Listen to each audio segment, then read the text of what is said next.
के तुम नाचते नंद के लाला रहो। मेरे नैनों में शाम दया करके तुम नाचते नंद के लाला रहो। जय सूरदास जी महाराज, आप सब जानते हो सूरदास जी को दिखता कुछ नहीं था, लेकिन फिर भी ठाकुर जी के दर्शनों का बखान कर देते थे अपने पदों में। श्रीनाथ जी का जो भी श्रृंगार होता उसी श्रृंगार का वर्णन वो उनके मंदिर में बैठ के किया करते। लोगों को लगा कि बाबा को कुछ दिखता तो है नहीं, लेकिन जो भी गोसाई जी श्रृंगार कर देते हैं उसी श्रृंगार का वर्णन सूरदास जी अपने पदों में कर देते हैं रोज। ऐसा तो नहीं कि कहीं गोसाई जी ने पहले ही बता देते हो कि आज ऐसी पोशाक होगी, ऐसा मुकुट होगा, इतनी माला होगी, इस प्रकार का श्रृंगार होगा, और सूरदास जी उसी श्रृंगार के अनुरूप पद बना के ले आते हो और मंदिर में पद गाने लगते हैं। लेकिन सूरदास जी की तो यही बात थी, मेरे नैनों में शाम दया करके तुम नाचते नंद के लाला रहो।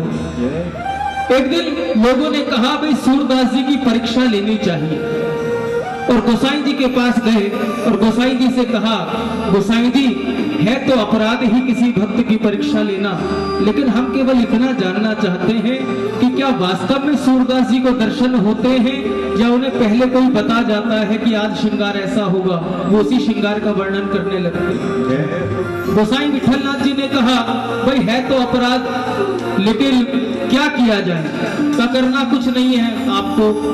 गोसाई जी कल सुबह जब मंगला का दर्शन खुले ना, तब आप श्रीनाथ जी का श्रृंगार ही मत करना। श्रृंगार मत करना क्या मतलब, का ना तो श्रीनाथ जी को पोशाक पहनाना, ना मुकुट पहनाना, ना माला पहनाना, किसी भी प्रकार का श्रृंगार नहीं होना चाहिए।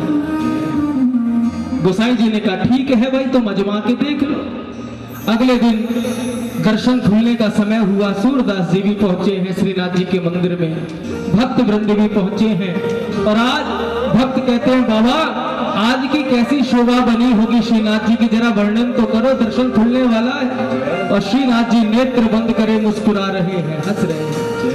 कहा बाबा हंसते ही रहोगे, आज के दर्शन भी कराओगे, आज का दर्शन कैसा है, आज की पोशाक कैसी है, आज का श्रृंगार कैसा किया है गोसाई जी ने, जरा बताओ तो सही अपने पदों के माध्यम से। सूरदास जी हंस रहे हैं, जोर जोर से हंसने लगे।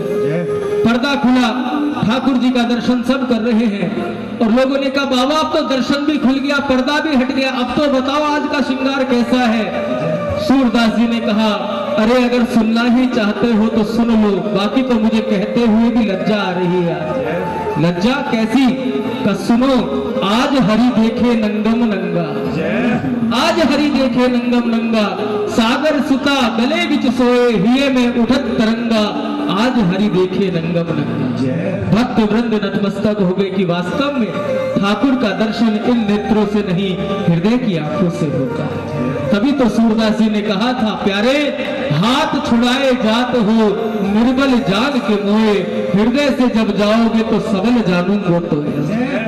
सूरदास जी को दर्शनों का सौभाग्य प्राप्त हुआ और उन्होंने मंदिर में गाया, कहा देखो प्रभु के काबिल हम अपनी साधना से नहीं बन पाएंगे, हम अपने साधन से नहीं बन पाएंगे, हम अपने द्रव्य से नहीं बन पाएंगे, इनके काबिल तो बना जाता है केवल और केवल इनकी कृपा से बना जाता है। इसलिए समर्पित हो जाओ और समर्पित होके सरकार से कहे दो आओ, हम सब भी पुकारे और कहें बिहारी जी से क्या वो